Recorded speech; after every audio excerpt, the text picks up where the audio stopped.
This video is produced by these awesome patrons that you see right here. Thank you so much for your continued support of the channel. It's greatly appreciated. With that out of the way, let's get into today's video. A new power rises, and a new war begins.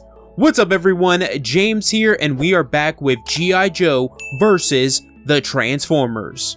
Make sure to hit that like button if you're excited to see this series return. Now, this is the third volume. If you haven't seen my videos on the first and second, you'll find a link to the playlist right below the like button that you can check out at the end of this video. So right off the bat, I'm going to disappoint all of you who are caught up on this series. Because remember the amazing cliffhanger we got at the end of the last video, where we saw the kingdom of Cobra preparing for Unicron's coming? That will unfortunately take a backseat in this series, but it will come back around in the fourth and final volume of this epic crossover in Black Horizon. I promise you all though, this series will satisfy you until we get to that. So this begins with a description of Megatron.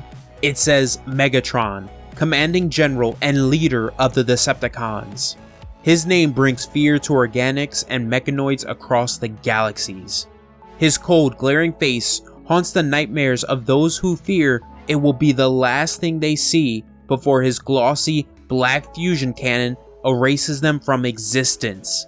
He is a creature of pure hate and evil, known by many names such as Scourge of Cybertron, the Slag Maker, and I'll add in there Champion of Kaon, and the Prime Killer. However, this mighty Cybertronian is now reduced to nothing but a head. So if you're asking how did this happen, remember at the end of the first series, we saw the government had taken the remains of the Decepticons on Cobra Island and were rebuilding them and most likely planning on taking control of them as Cobra did. However, the writer of this series, Tim Seeley, decided not to go forward with that ending. He went another route with this series that's different yet at the same time familiar to G.I Joe fans in this series. Now Megatron, along with the bodies of the other fallen Decepticons, is on the lowest level of this secret government facility here in the New Mexico desert called Area 52.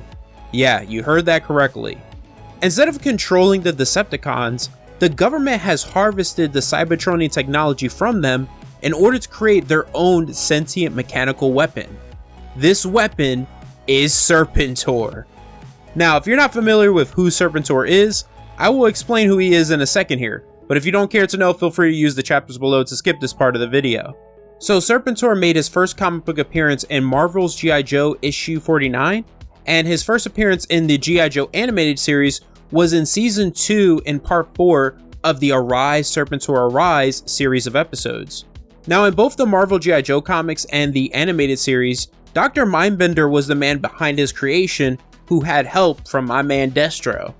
The reason why and how he was created differs between the two continuities. In the comics, he was designed to be the ultimate soldier, a symbol of inspiration for the Cobra forces. But in the animated series, Mindbender, conspiring with Destro, Tomax, and Zaymot, created him to replace Cobra Commander, creating him to be the ultimate leader. Also, Mindbender's idea to create Serpentor and replace Cobra Commander as leader of Cobra wasn't his. See, in the G.I. Joe animated movie, we find out the idea was implanted in his mind by Globulus, king of Cobra. So you could say Globulus was the one who really created Serpentor in the animated series. Now, what makes Serpentor such a dangerous adversary is Dr. Mindbender created him using genes, memories, and experiences from history's greatest warriors and conquerors, such as the military brilliance of Napoleon Bonaparte, the ferocity of Genghis Khan, the leadership of Alexander the Great, and the evil of Ivan the Terrible, just to name a few. It's pretty much the same in the comics, except Storm Shadow was also added into the mix after being killed by the Baroness. Now there are other details I'm leaving out when it comes to both iterations, both continuities, but that's because I think all of you who have never checked out the G.I Joe show and comics should, because both are amazing. In this series, we'll see his creation is a lot different later in this video. Now, they don't call him Serpentor, If you look closely, the name they have for him on the stasis chamber says Serpent, and the last two letters, O.R, are abbreviated for Organic Robot. As that is going on, 12 stories above, G.I Joe is here. Hawk, Mainframe, and Firewall are preparing for the arrival of their guests. One funny thing is Firewall has an Optimus Prime coffee cup, which leads us into the G.I Joe's guests, who are some of the Transformers. Grimlock, Perceptor, Bumblebee, and RC arrive at Area 52. Perceptor plays a message from Optimus Prime for the G.I Joe team. In the message, Optimus explains, after Shockwave's defeat, peace has reigned on Cybertron for the first time in millennia. The last of the Decepticons have been pushed back to the Gladiator zones, and he has sent the Autobots here to destroy any remaining Cybertronian tech on Earth, to ensure it's never affected again in their millennia-long war, and for the tech not to fall into the wrong hands again. Remember, Cybertronian tech helped Cobra's rise in this universe. Unfortunately for the Joes, the Cybertronian tech that needs to be destroyed includes their mech suits. Before they get destroyed, I promise we will finally see these babies in action, because suddenly, the facility shakes. Cobra Commander and his legion of Bat and Snake units are attacking Area 52. He says, "Legions of Cobra, within these walls lies untold power. A power that will make Cobra unstoppable. Attack and take no prisoners." That's my terrible Cobra Commander impression. My throat hurts after that. The Bat units commence an attack run, but they are blown out of the sky. Snake Eyes, Scarlet, and Roadblock in their mech suits counterattack. Now they might be heavily outnumbered, but they are cutting and blasting their way through the android troopers. I didn't know I wanted G.I Joe in mech suits until this series. On Cobra Commander's orders, Zartan has the Bat and Snake units combine and form Cobratron. Cobratron is a massive bot. I guess you could say he's like a combiner since Mindbender created all the Bat and Snake units using Cybertronian tech. As Cobratron is about to stomp on the Joes, Grimlock appears, slicing one of its legs off. The rest of the Autobots and General Hawk in his mech suit join the battle. This is awesome, but though it seems like Cobra Commander is losing, this, at the end of the day, was all a ploy, a distraction to allow his mole on the inside, Zarana, who is posing as a doctor, to place a signal beacon that would show the location of his actual target. If you're not aware, Zarana is Zartan's sister. She is a master of disguise like her brother. Let me tell you guys something, their parents weren't creative with their names. They even have a brother named Xandar. The beacon activates, Cobra Commander and Zartan immediately leave the battlefield using this vehicle called a buzzbore to drill underground. Bumblebee notices this and chases after them. Once Cobra enters the facility, they start blasting the staff away here. Bumblebee comes fumbling through, surprising them from behind, but he gets distracted when he sees Megatron's head in the facility. Zartan attaches this device called an EM Scrambler to him that electrocutes and incapacitates him. Cobra Commander says out of all the Transformers, Bumblebee is who he hates the most. It's funny, but it doesn't make sense really, because I'm pretty sure they've never had any interactions in this entire series. Cobra Commander looks upon Serpentor's stasis chamber, admiring him because this is why he attacked Area 52. He wants to control Serpentor, since he is designed to be the ultimate weapon.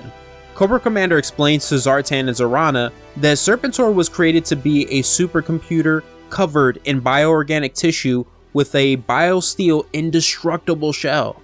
The histories, tactics, and lessons of history's greatest strategists are downloaded into his brain. Cobra Commander blasts him out of his chamber, and Serpentor immediately activates. Now, what Cobra Commander didn't count on is that since Serpentor was created with the remains of the Decepticons, mostly Megatron, he has his memories. So Serpentor remembers Megatron's horrible experience as Cobra Commander's personal P-38 and slave to his will. Serpentor grips Cobra Commander by the throat, crushing it. Zartan attaches an EM Scrambler to him and it knocks him out. However, maybe only seconds go by and Serpentor immediately reboots and wraps Zartan, Zarana, and Cobra Commander in his metallic tentacles. He says Serpentor has no master. The guy is like the villain Omega Red from the X-Men. He tosses all 3 of them, knocking them out like nothing.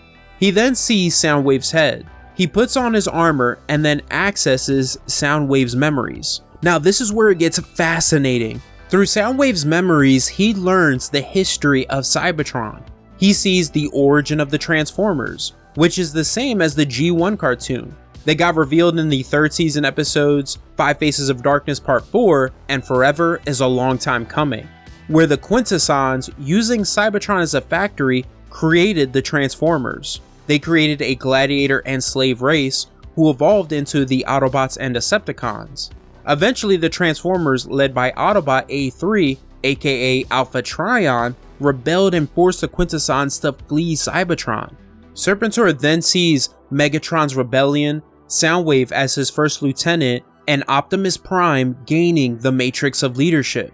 He also sees Unicron, Junkion, and Optimus Primal, which doesn't make sense because this series takes place in its own universe, and we haven't seen any of them.